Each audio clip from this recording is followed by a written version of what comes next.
What's up, guys? So, it's New Year! New Year's Eve. So, today is December 31. And, ano nga, mag-11 na? So, yeah, mag-11 p.m. na and isang oras na lang, it's New Year na. So, ito yung aming mga pagkain. Konti lang kung ang aming handa dahil kami-kami lang naman.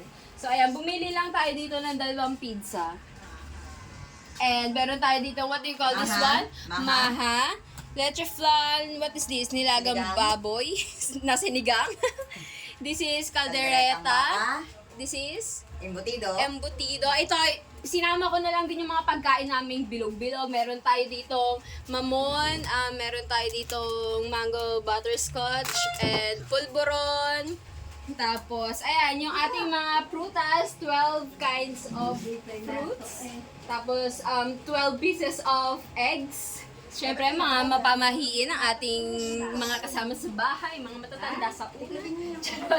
So, meron din tayo ditong suman, mga malalagkit, biko, tikoy, and lechong kawali, graham, and mga chocolates, and bread. Yan, bread. And ang hindi mawawala sa ating, ano ba tawag dito? Yung Celebration. taon-taon ginagawa, anong tawag doon? Nakasanayan. Hindi! Hindi mawawala sa ating ritual. Ano tawag doon? Basta yung taon-taon, hindi dapat siya mawawala. Ang ating pang chill-chill lang naman. Ito lang. Ayan, meron tayo dito yung Smirnoff, my favorite, and white wine. So, ayan. And, ang hindi mawawala, syempre, Happy